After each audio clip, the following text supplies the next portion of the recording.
Tracy here. I thought today I would do a quick flip through of my art journal. Now I have done an art journal before and I will post a link below on this one. But this one was more, I want to say, scrapbook kind of an art journal, as I had scrapbooking stuff, not so much of the mixed mediums we have today. So this is more of a artsy type of journal, I guess. So you've seen some of these pages, because some of these pages I have a process video of. So I haven't done anything to the front, and I probably won't do anything to the front, because if I put this in a bookcase, it will get wrecked. But you never know what I will do. And look how thick it's getting already, and I'm not even halfway done this book. So the first pages I just left empty, blank. I don't know if I'll do anything with them. Then this was one of my first art journal pages, and you can tell because it was like, oh look, I have art journaling supplies. Let's use everything. And so I did. So we have some, actually this isn't even texture paste. This is actually drywall compound because I didn't have that. And then I just used some papers and some die cuts and adhered them to the paper, did some background. And I started these pages because a friend of mine, Caroline, her and I both wanted to get into art journaling, but we were both a little bit too intimidated, I guess. So we challenged each other to do a page every 6 weeks or so, and we had a theme. And this one was something to be grateful for with fall colors. And then this was supposed to be a winter scene. And here again, you can see more paper piecing.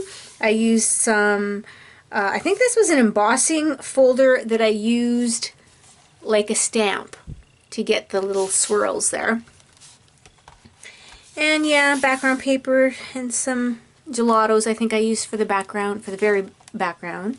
It looks a lot darker in the video than it really is in real life, but my second page. My third page was to do, as you can see, we go through the seasons. There's Thanksgiving, there's winter, and then here's February.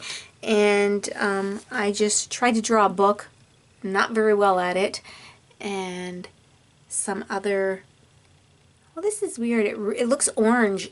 On my screen, it looks like orangey, but it's actually like browns. Oh well. And this here I used, what did I use? Drywall. As you can tell, I do home improvements. I used drywall mesh for when you cover your seams for your drywall, when you're hanging drywall. And I think this may have been drywall, or I may have actually got some embossing paste. I'm not sure about that. And then this is more of this page here, I have a process video, and there's a lot of detail into this one with all, this is actually embossing paste, the raindrops, and then I colored them all, and then I shaded them all, and then I highlighted them all. So if you look, I'm not sure if you can tell, but actually there's like 3 or 4 colors to these raindrops. Yeah, and then I will use my watercolor pencil to color her in, and I stamped her with, and then I put embossing paste and heat embossed her, so when I colored they wouldn't go over the lines, and when I sprayed this it wouldn't seep into the image of the girl. So that was that. And this one was just a blank page. I cleaned off my stencil, but I haven't done anything with that. And here I got some Delusions. Yes, I always want to call it delusional. I got some Delusions paints. So I played around with the background. I wonder if I add the backlight on, because this is looking orange as well. Maybe that gives more of a true color. I'm not sure. But it was leaving a shadow behind me. So, see? Shadow? So that's why I turned the backlight off.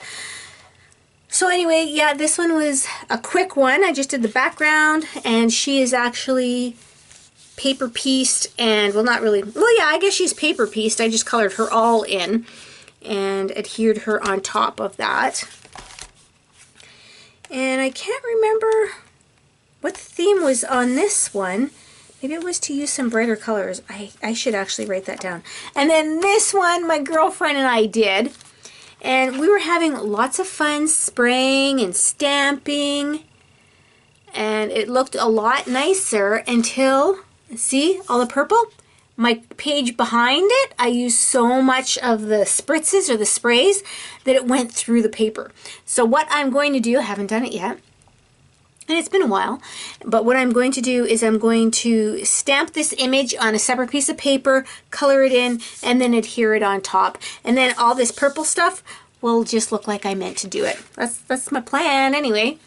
And then this page here, I got this idea from a sign that I had seen in the mall advertising something about Halloween. So these stamps, I think I might have a process video on this one too. The stamps here, these were Stampin' Up! Stamps of the little kids, and then I just added with a marker, I just drew on his little horns and his little tail and little princess hat, and so yeah, I just added that to there. And then this stamp here, and I colored them all in so it looks like a silhouette. And I'm pretty sure I have a process video. And I used the one song from Hocus Pocus. I love that movie. It is so fun. This one, I don't think I have a process video on, but this is my Christmas. I might have a process video on it. I don't know. But this is my Christmas page, and all of this is just a napkin. And then I pieced it together so it would actually fit, the border would fit in my page. And then I added some pretty paper on the image, on the Prima Dolls. I just added some pretty paper on there. And then this page here. This challenge, I remember, was to do layers, lots of layers.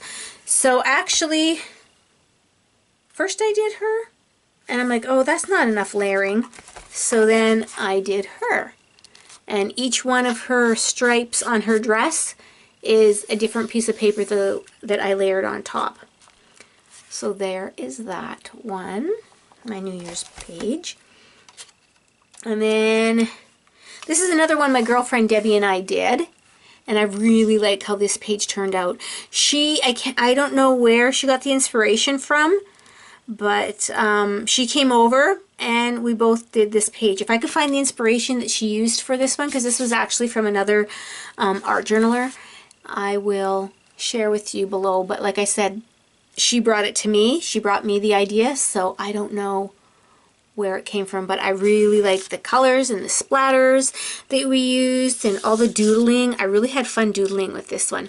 The one thing I did differently is the wording. They had something else, some other quote wording, and I just wrote, this is your life, do what you love and do it often. Live, love, laugh, and I'm so lucky to have this life. So I really like how that page turned out. And then this one I just did on my own. And it says, what if you fall? And then the other bird says, but what if you fly? So I did that one with some spritzes and inks. And then these birds I punched out of my Stampin' Up! Is it Build the Bird? And I just positioned them differently, or like, I don't know if you could tell, but I decapitated this guy and moved his head so he wouldn't be in the same position as the other birds. So that one was a quick page. And this one, I'm not really liking this one. But this was another, my friend Stephanie. Is this one Stephanie I started? Yes. Then my one friend Stephanie wanted to art journal as well. Well, she does a lot of art journaling. So she wanted us to do a challenge. So this one, what was this one? I think it was, I honestly don't remember. Maybe to use our Delusion paints? I don't remember what this challenge was. I really need to write this down. So what I did was, I had this page prepped already before her and I had the challenge, and I put the tissue paper behind it, and then I got some of the Delusions inks, and I did the background. And you know what? Orange is not my favorite color, so this was blank for a really long time.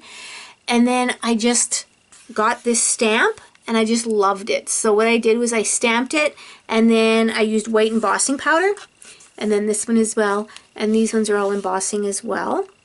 And these ones here, these are like stickers. And it says, some see a weed, I see a wish. I really This is, I don't know, I don't really care for this page. And then our December, this is our last page. Yes, in December, oh, and I see this is coming off. I'm going to have to re-glue that on. This is the last page that Stephanie and I had a challenge on, and it was to use a Christmas song or quote and to do a border, because Stephanie doesn't usually do borders. So I says, well, let's do a border. So that's what we did. And I got the inspiration from this one, from the Christmas cards that I made this past Christmas. So what I did was I used the tissue paper underneath it, and then I added, I want to say gelatos or maybe even the Tim Holtz crayons. I can't remember. That's what I colored the background with. A couple different colors. And I stamped the tree, but the tree wasn't very big, so I ended up just extending it. And I think I might have used, I want to say my black Sharpie. I could be wrong, but that's what I think I used to extend the tree. Again, these birds are the Stampin' Up! Build-A-Bird punch, I think it's called, and I just made them into a cardinal. And then the stickers, these stickers here I colored because they weren't the right color I wanted. I wanted a little bit of a red, but not so red that it would take away from the cardinals. So I just colored those in, and Walking in a Winter Wonderland. And I love that song. And when you're here in where I live in Canada, when it snows, it actually really is a winter wonderland. And then I had this Aleene's that called Real Snow. And honestly, I've had it for like 15 years, and I thought for sure it was dried up. When I opened it up, it was like the day I bought it. It was perfect. So I used that, and I put some on the trees, and then I went in, I don't think you can tell, I went in with my Wink of Stella, and I added some sparkle. So there's sparkle on the snow. And the border here is just scrapbooking paper, a wood grain scrapbooking paper, and my daughter thought it was too dark, so what I did was I just added a little bit of whitewash on there, and then I used my funky toothbrush to make all the little white splatters, so it looks like it's snowing. And then the last page I'm going to share with you is this one here, and everybody has probably seen a page like this, or I've done a page like this, and I got the inspiration. The first person I had seen do it was Christy Tomlinson. I'm pretty sure that's her name. She does some really beautiful works of art, and she draws some really pretty girls anyway. So what I did here, I wanted to play with my black gesso again, because when I was at Blix, I wanted black gesso, and look at the honking size of this thing. It's huge. Ginormous, but this was the same price as a regular size gesso, or maybe $1 more, and I'm like, you know what, I'll just get this and I can share this with my friends too. So what I did here was I added some of that mesh for drywall. I added some mesh. I did some texture paste on stencils. It's really hard to tell, sorry about that. And so I did the background with that, and then I painted it all black, but I wanted a blue undertone to it, or overtone, I don't know what you would say. So I went over top of it with a blue Delusions ink. So I washed so I put a wash of blue Delusions ink, and you can't really tell. And then I added all my papers. I just cut a whole bunch of strips of some of my papers that I had out for Christmas. And then I doodled, and that's what that Christy Tomlinson does as well. She doodles like crazy. So, and it's funny because once you start doodling, you don't want to stop. You keep wanting to doodle. So there, you can see some of my doodling on the tree. And this is a wood embellishment, and I embossed it with red sparkle embossing powder. And I wanted to share, where did I put that book? Don't you hate when you know you have something and you have no idea where you put it because you walk around the house with it and put it down someplace it's not supposed to go? Well, that just happened to me with this book. So this book here, I've done some videos on sharing different techniques and stuff I've used with it. So for this page, I want to do a little experimenting. So I used the black paint, and then I put different mediums for blue on top because, like I said, I wanted to experiment with blue on top of the black. So this one Distress Crayon, this one Gelatos, Distress Ink, and then sprays, and this side was Delusions paint. And so that's why I went with this one. And then I thought, well, how would it look if I did my stenciling on top of that? What would work? So this is, these two here is, well, actually I went with the Delusions paint. So I just had to stick up here, but I was playing around anyway. And this one is the, I'm really bad at remembering names. So this one here is the Glass Bead Gel, and as you can see, you can't even see it. You can if you turn it, like I can see it perfectly. But there you go. And this part, this one here also, can you see? Not too good, right?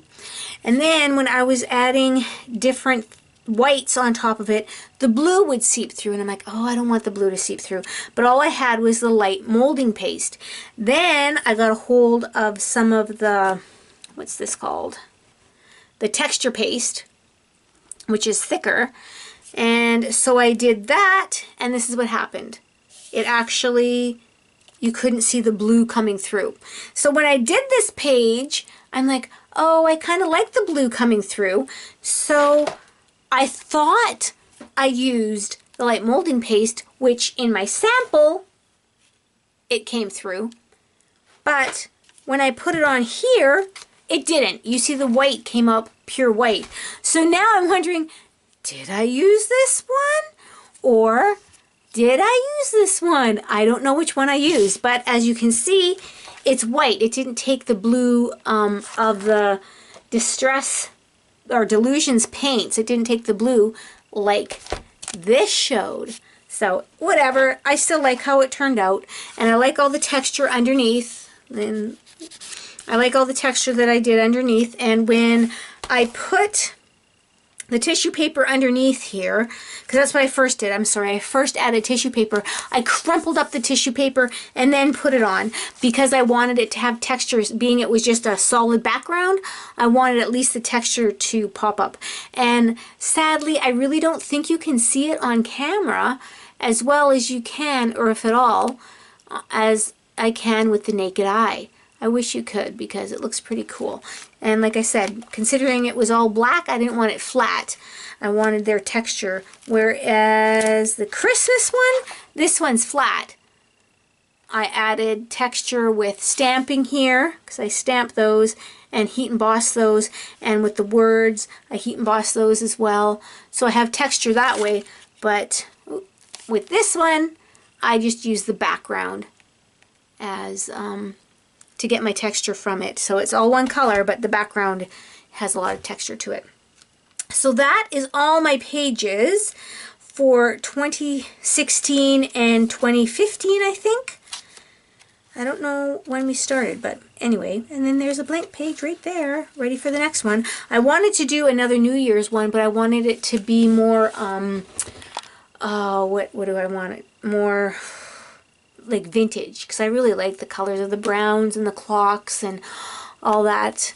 So I might still do that. You can go back, right? I can do a New Year's page here. And then this one here is the one I did for January. So I did an actual process video on that one. So I'll post that after I post this video.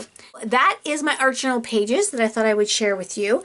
And I'm going to try and do a process video for every page from now on, but it's not always easy because once I get going, I forget to tape, or I start to tape and then I totally forget to tape because I'm right in it, and then I forget to take pictures.